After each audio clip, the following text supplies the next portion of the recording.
Hello, everybody, and welcome back to another episode of the Cinema Wave podcast here at the Culture Wave Media Network, and we are back to discuss episode 4 of season 1 of A Night of the Seven Kingdoms on HBO. I'm going to be one of your hosts. My name is Darian Scalamoni. I am joined this time, as always, by Sean Villa. Hello. And Vinny Albano. Hello. Guys, this is the one that we were anticipating. A lot of things we were hoping were going to sort of come to fruition. Sean, you previewed this perfectly in the last episode that we had. Yeah, well, wait, what did I say? You were saying that you talked about... the trial of the seven. Oh, yes. So I think that might have been off the podcast, actually. Was it? I think it was right after we wrapped. Okay, I started you might talking be about right. the trial of seven. Yeah. Because I had known that Baelor, at some point in the histories, was involved in, I think the last trial by seven. So I was like, oh, okay, sick. So I didn't know there was going to be the trial by seven, but it's really awesome that we get to see that in, live action or in any kind of moving image form.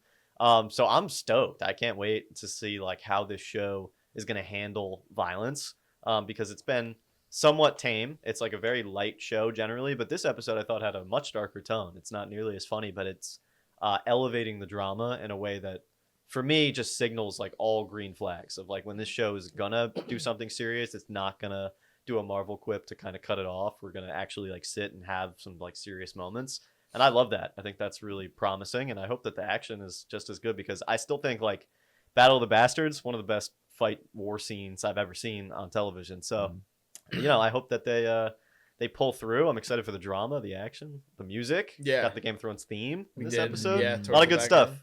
My only concern with this, and it hasn't been a concern all season because the way the show is paced and the way it is, but we're gonna condense a big battle scene into 30 minutes. That's fine. So I think it'll be good. Yeah. I think they do it in the right way where they're controlling this narrative to where this is the lead up to us understanding what the trial of seven is. And as soon as the next episode starts, we're going to jump right into the actual action, which I'm excited about. And then I think we're going to get a little bit of a reprise in the finale of the season. So yeah, probably a let's wrap things up episode at the end. I agree with you. I think the structure of it's going to be exactly how you just described. Yeah. Vinny, what did you think, just kind of instinctual reaction to episode 4?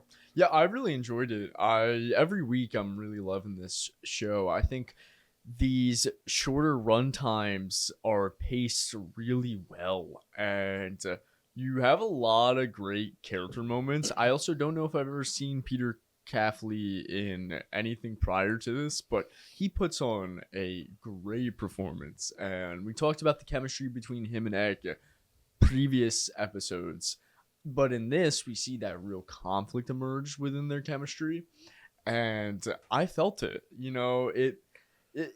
Egg is such an innocent little kid, and but he fucked up in a way, so there's some good drama there, and I really love this. I love the ending.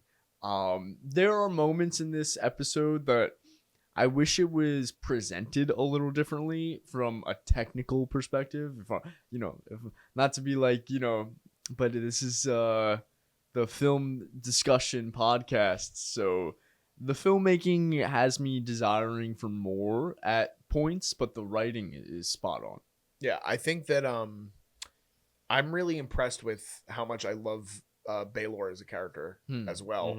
Through this is only, I think, the second episode we get him, right? We don't get him again after he has this conversation with Duncan. Yeah, he's taken big actions that are very honorable, so it doesn't take much in the world of Westeros for somebody to be. He reminds me a lot of Oberyn, Pedro Pascal's character from Game of Thrones, where it's just sort of seems like a side character. He's getting up to his own thing, not going to be totally relevant, and then he swoops in to save the day at the last second, and then it's yes, dude, there's our W. So it was cool. But he walks the line of honor too in that conversation that he has with Dunk, which I think is, and I'm curious for you again from the writing perspective, I think that accomplishes a lot. That scene does a lot in terms of understanding him as a character, understanding Dunk and his intentionality, and I mean, you go from the juxtaposition of right before that he's scolding Egg very heavily, and it's the first time we really see that anger.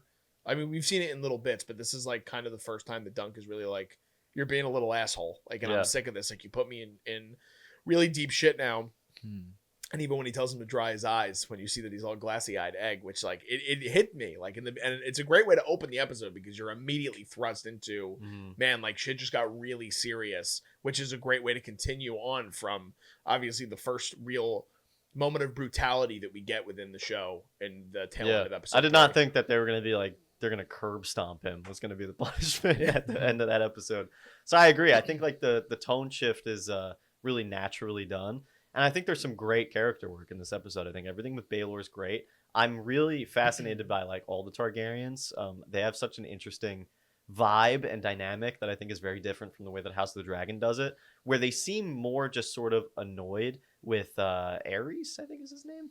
Maybe Aerion? Aerion. Yes. Yeah. So who's just sort of like this pompous little prick king or prince. But I think that in like House of the Dragon and Game of Thrones, when you have like that sort of character, everyone else is very like, oh, we have to look up to him because he's royalty. But the rest of them are royalty. So it presents this great opportunity for them to be like, this fucking guy, like he's bringing up like an old tradition, and like none of them want to do it. Like they seem to all kind of acknowledge that like he's making us look like assholes and like we're punishing the people and it's just like a bad look. So I love that. It doesn't frame the Targaryens as all being like these fucking mental patients like they normally are. And I think that's like a really nice change of pace. I also am in love with the scene where Dunk has to knight the fucking whatever that guy's I'll name find is. his name. Yeah. It's one of the like lesser houses. It's on the tip of my tongue. The green House Fossaway. Yeah, Fossaway, because he's the green apple. He's the green apple Fossaway. Mm. So I love that scene because you can tell, and it's kind of the first time for me that Red is like confirmation about Dunk's backstory, that I don't think he was actually knighted. And I think that that's great that I can kind of like pick up on that theory just from him like seemingly not knowing the knight vows. Like he doesn't know the words, right, to knight him, and he leaves it to Lionel. So I think that's really interesting. And like him just not being officially knighted but representing what a knight should be is just really like endearing character work. I like it a lot. Yeah, it also gives you that sense of like for the first time he's a bit unsettled in who he is at this moment, which is the biggest moment of his entire life, that can literally thrust him into knighthood and also save his actual life. I also again, I've talked about it for all the weeks we've been doing this podcast, but Lionel is a character I just love. I love how he's just so unabashedly just like he has swag, but he's also such an imbecile in every single sense of the word. And he's dripping with his armor, dude. He's got his gold armor. I love dripped out horns on armor in shows and fantasy. I think it's such a great look. Like the big fucking antlers are so awesome. And him just being like an immediate ride or die for Dunk, like after having known him for like 2 nights, is sick. Like it's just immediately makes him such a likable guy because you understand their friendship and you understand that he's just someone like constantly kind of looking for a change. You know, like he's someone that seems generally kind of bored with life and he's acting out, and this is just a perfect opportunity. So it doesn't feel rushed, which kind of brings me to my only critique of the episode, which is that there are 7 people that are meant to be on Dunk's side. And like, I don't really know who 4 of them are. They don't really give you much of like who's with him. There's not like a big like come together superhero moment, which is fine because that would have been cheesy. But like, I don't know who these people are. And I feel like that's sort of relevant to Dunk as a character. Because I really thought what this episode was going to be was him stumbling around in the night being like, who the hell is going to fight for me? Which is the first like 10 minutes. But then we sort of cut to the future and like, I think he has like 2 Kingsguard with him or something. Yeah, that I think Egg gets for him. Right. Correct? So like I would have liked a little bit more on that. Of just maybe just like a scene. We of could have him gotten being like an extra 3 to 5 minutes in this episode. Right, of just like thank you for doing this, and like that provides a little bit of like a healing moment for him and Egg of just being like, okay, like you are looking out for me. I don't have to give you a clot in the ear, right? Which is such a great line. But yeah, I mean, generally speaking, I think this is really, really good setup for what I hope is a great penultimate. Yeah, I think HBO also does penultimates, I think, better than almost every network. There's not a single episode 9 of Game of Thrones that's bad. Yeah. I mean, they're all the greatest And episodes of television. Did you have a little off course, but still an HBO series? Have you had a chance to watch Task yet or no? Yeah, I've seen Task. So the penultimate episode of Task to me, I mean, the show was great, but the penultimate episode was one of my favorite single episodes of TV all of last year. And that's a little bit of recency bias because it came out last year, but right. But I hear your point. HBO kind of sets up the Dunk. You know, they throw it up. Definitely. The Dunk. I like that. Vinny, my question for you, because we're talking a lot about character, which I love. We're 4 episodes through a 6-episode show, and with Game of Thrones, it's a series that there's a lot of characters to go around. There's a lot of characters that people fall in love with. Some it takes a little bit more time than others. They go through all these longer journeys. House of the Dragon didn't have, and you've reviewed House of the Dragon on the channel, so that's why I wanted to point the conversation to you for a second. Where I feel like we haven't had that same connection to these characters. Now we're 2 seasons through with House of the Dragon. What is it about the way that you think they're presenting characters in the show that make us really fall in love with the way they're presenting them and the way that the narrative is kind of going along? Yeah, the way, genuinely my belief behind why the characters are working so well within this series, and this might be, I don't know if this is controversial or not, it is following traditional archetypes and traditional stories that have worked for thousands of years. Mm-hmm. Like, it makes me emotional. That ending where Sir Dunk is having to call for a knight to fight for him, and he's coming from nothing. He really has to prove himself here. And their discussions of how knights have to protect the innocent, how he's genuinely a hero. That is why people love these characters, is that they are just genuine heroes, and those are traditional values and traditional archetypes and story arcs that have resonated with us for thousands of years. And I think they're doing that so well here, and why in such a short period of time we can easily feel attached to the whole cast. But specifically Sir Dunk, I genuinely was feeling something when you could feel his anxiety through his performance, but yet it's, courage is not the absence of fear, it's the ability to fight through the fear. Mm-hmm. And he fights through the fear, and that sense of courage that you see through his performance and his character in that last scene, and we're gonna see more of that next episode, is so admirable and inspiring.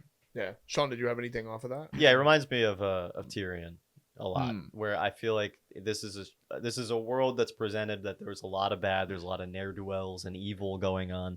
And just to find someone who's, through some kind of disadvantage, right? With Tyrion, it's the fact that he's a dwarf, and with Dunk, it's the fact that he's a nobody. They're still committed to trying to do the right thing in a world that's constantly putting the right thing to shame.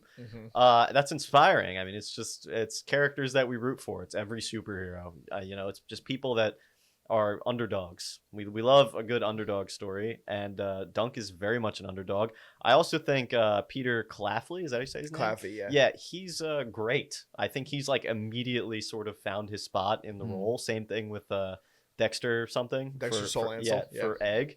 I think both of these guys just have their roles down. They sort of know the archetype that they're playing. And Vinny, I agree with you. That speech that he's given on horseback, it's a great speech. I just think the writing and the way that they're delivering it and the simpleness of it is all kind of culminating in just a very enjoyable hero's journey story of somebody finding themselves. This is one of those characters that if it were Game of Thrones, I'd be like, oh my God, it's going to hurt so bad when this fucking guy gets murdered. It's going to suck. But I think this guy's leading the show. So he's a protagonist that I love watching. And House of the Dragon does not quite have a protagonist that I love watching anymore. I agree. And I think that has a lot to do with the fact that House of the Dragon's a very different book from Game of Thrones and Knight of the Seven Kingdoms. Those are books that come from the character's POV. And I think that's intentional because Martin loves to write from characters that have human heart in conflict with itself. I think I've said that before on this podcast, that quote that he follows. And that's Dunk, that's Tyrion, that's Jon Snow. It's all these people that have really interesting personal, just baggage that they have to deal with. And Rhaenyra, all of her story, that whole cast, it's presented as a history book. And I think that maybe the part of that is because it's hard to find that in those characters.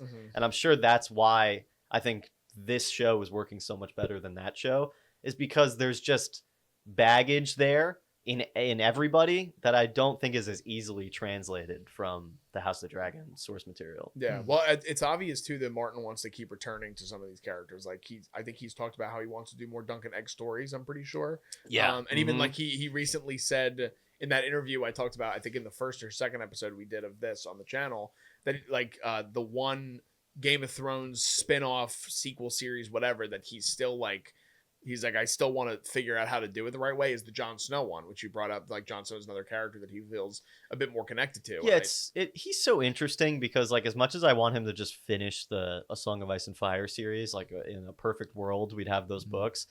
I think that he's really committed to his TV legacy at this point. I think he knows that, like, the reason that I'm famous is because of my television and, like, the movies the shows that have been made off of my work. So it kind of gives me hope that, like, Duncan Egg seems to be something that he really cares about, and it's a story that he also hasn't finished. But I think that, like, there's a chance that honestly might be more likely that he keeps working on this now, because this is something that's ongoing. It's almost like a chance for him to right the wrong of Game of Thrones, that, like, maybe he can actually get this to get some follow through and get to a conclusion and finish this story. So I'd love to see that, but I mean, I don't know. It's a separate kind of conversation with Martin and his writings and what this show is, but I think that we've probably got 2 more seasons of great TV. I mean, I hope that this doesn't, like, really fall off. I think House of the Dragon started really strong too, which gives me, like, a little hesitance. But no, I mean, I think just this is a lot of fun to watch. There's a lot of complication with House of the Dragon, which is why I think after season 3, I feel like I'll be able to make a fair enough assessment, because I think season 2 there was so much behind the scenes drama, and there were writer strikes and actor strikes and a lot and budget concerns. So that's also, I think, supposed to return. Is it by the end of the year? House of Dragon? I think it's in the summer. That's what I heard. Yeah. Okay, so we're gonna get 2 Throne shows this year. Cool. But we also in sticking with Night of the Seven Kingdoms, we also get, like, our real introduction into Darian in this episode. The dastardly brother of Egg that shaved his head. And is a shit knight. And it's another great character moment. He comes in and he's just immediately sympathetic to Dunk. Like, I think him just coming in there, it just immediately establishes his character as someone who's sort of like a drunken fool, but not mean-spirited. He's like, I'm really sorry that you actually got mixed up in this. Like, I didn't want to hurt anybody. He actually kind of screams to me as, like, a sad character of someone who's just, like, doesn't want this life, is kind of drowning it away in fucking taverns hiding.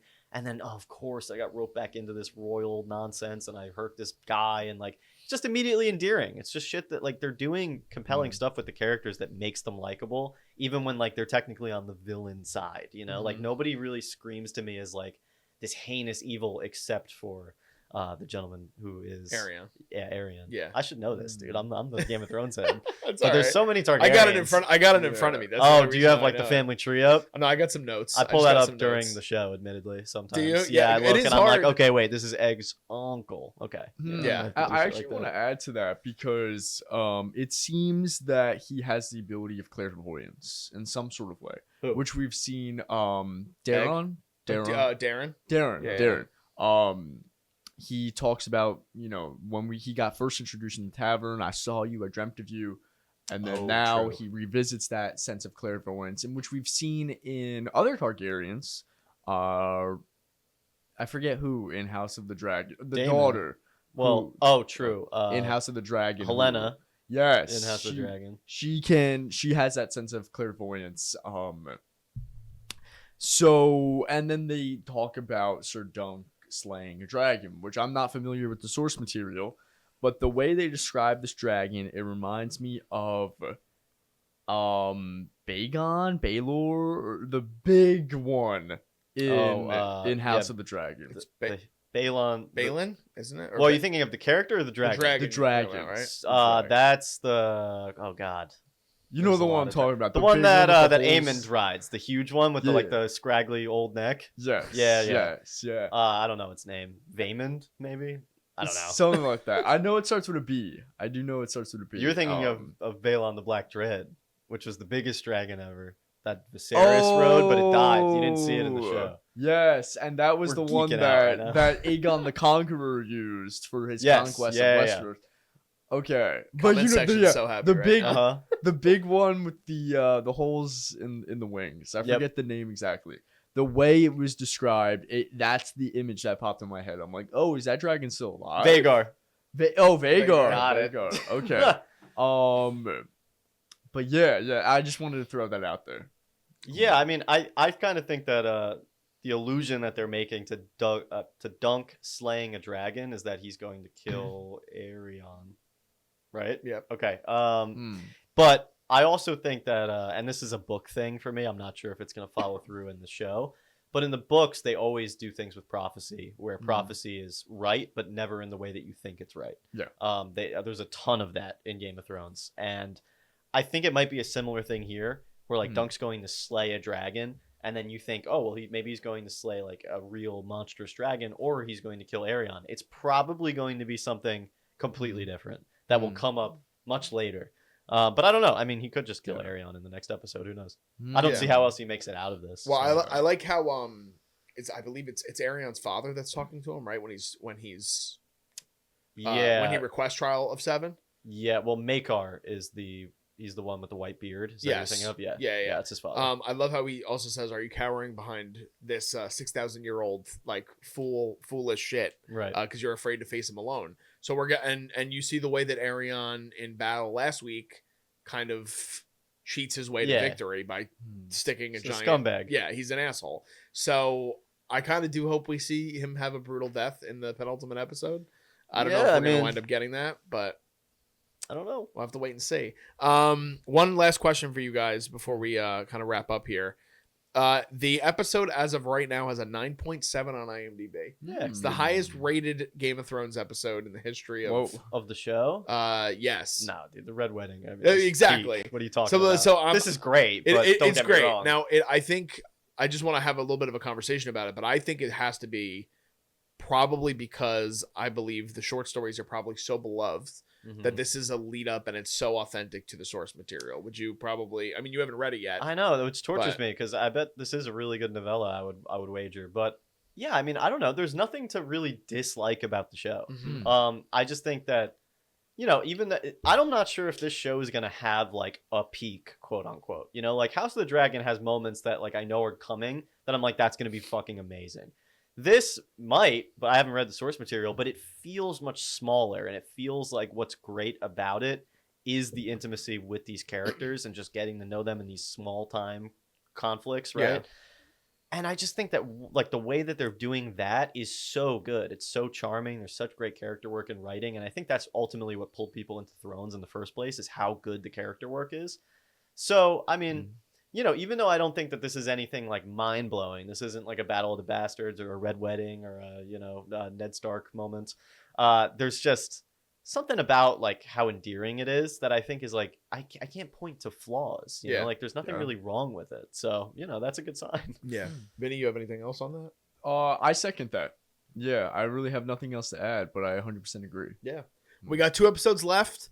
We're 2/3 of the way through this first season. Very excited to see kind of a lot of the action that comes through for next week. But we'll go back to the Sunday night viewing of this show. It was released, the most recent episode, this episode 4 was out on Friday due to the Super Bowl. But episodes 5 and 6 will be at 10 p.m. on Sunday. Oh, it's both. No, I'm saying it's successive Sundays. You tricked me.